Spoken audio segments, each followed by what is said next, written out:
Hello, my name is Professor John Benjamin, and this is Graphic Design and West Virginia Wesleyan College. Okay, so today I want to go over how to rotate 3D text in After Effects. All right, so first we'll begin by adding some text. So I'm going to say rotate, and you can make it nice and large. And one of the things I wanted to point out is over here in my character palette, I already had all caps turned on. So it's something you want to think about rather than holding your shift key and making it all capital letters.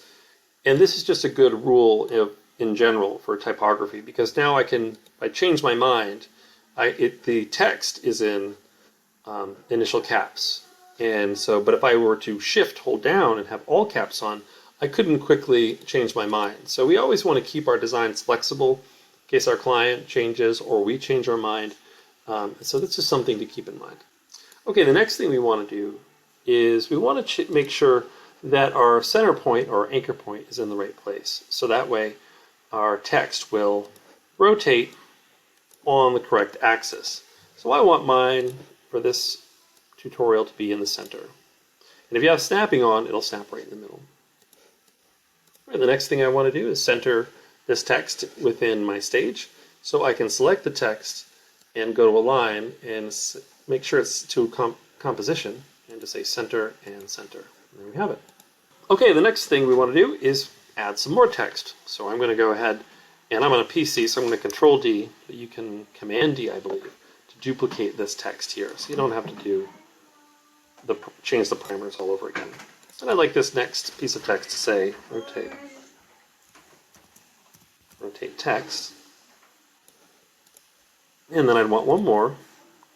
So Command D and in 3D. Okay.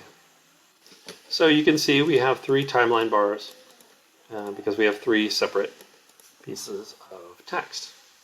Okay, the next thing we're going to need to do in this case is create a null object. So let's go ahead and do that now. So we're going to say Layer, New, Null Object. And then I want to parent these to the null. So I'm going to say, click on 3D text and parent it to the null. Mine says null 3, yours will probably just say null 1. And then it's really important to keep things in order. So the first word that I'm going to work with is rotate. So I'm going to move that towards the top. Then I'm going to work with text. And so you want to have those in order. All right, excellent. So now we're going to do 3D text. So we want to make sure everything's in 3D. So you can come down here, timeline bar here, and go ahead and turn on 3D for each of the layers. All right, and then we have to activate Draft 3D so that way we can see it happening. All right, everything's in 3D. Okay, so the next thing we're going to need to do is, since we're going to be changing the position of this text in 3 dimensions, we're going to have to look at our stage in a different dimension. Now you can change the view to 4 views. I'm going to go 4 views left, like so. But really, we only need, I think, 1 view for today, or 2 views, pardon me. So I'm going to say 2 views horizontal.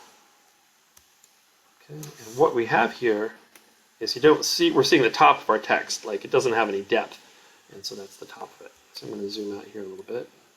Okay, and now I want to rotate some of my text. Let me zoom in so you can see better.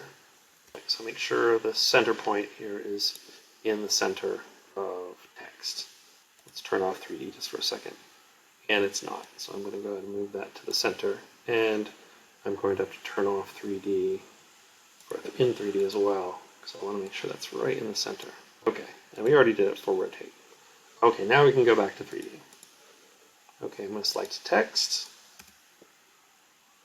And I'm going to select in 3D as well. And so I'm going to rotate on the x-axis like so. And then I'm going to go ahead and move it up so it's still aligned with the bottom of the word rotate. And you can see we're in perspective, so I'm going to need to rotate it just a little bit more. And you can see what's happened here as we've rotated it. We're looking at it from the top. All right, so the next thing I want to do is rotate 3D. I'm going to rotate that on the y-axis. Okay, so let's change the camera view to bottom. And then we are going to rotate in 3D on the y-axis.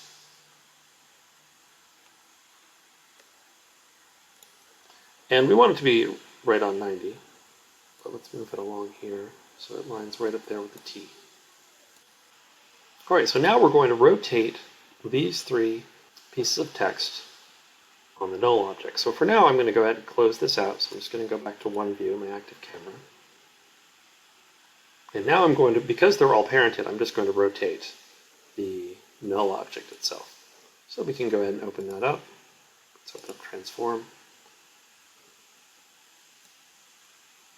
Oh, and I should point out, if you haven't set this up, I didn't do this in the beginning, is let's set this whole composition to 3 seconds. So your composition, and say composition settings, just make sure it's set to 3 seconds. Okay, so what we're going to work with here is orientation. So I'm going to go ahead and hit the stopwatch for orientation. Right around, not at frame 0, because I want us to see the word rotate before it starts to rotate. So we'll give it a few frames there. And then I'll move this up to, let's see, 20 frames.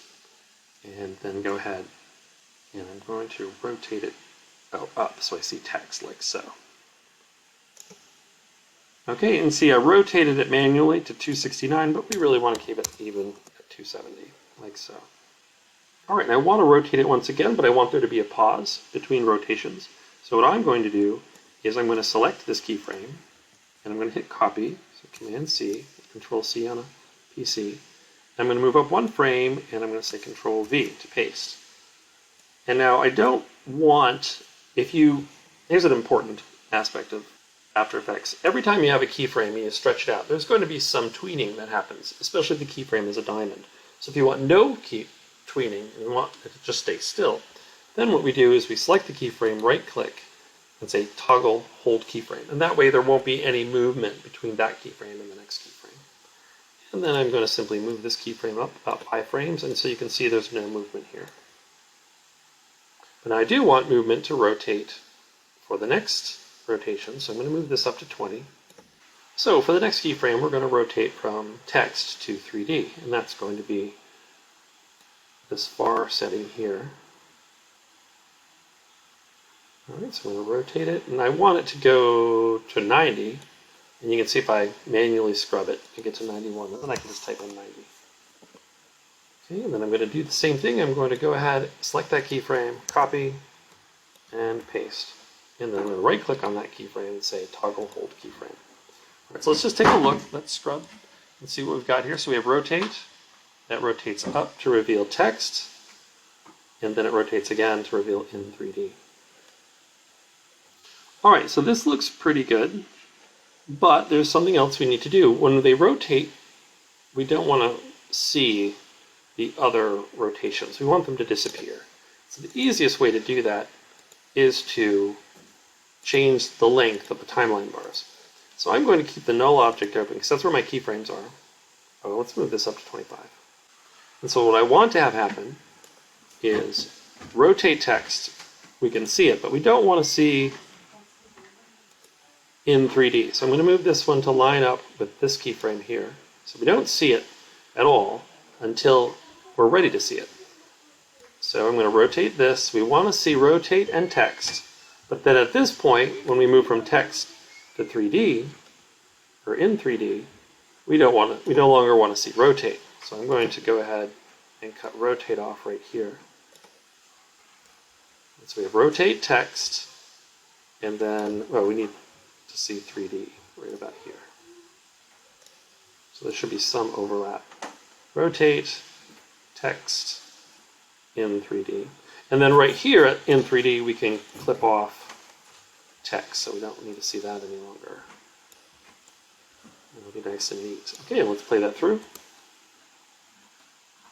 And there you have it. All right, well, good luck with that exercise.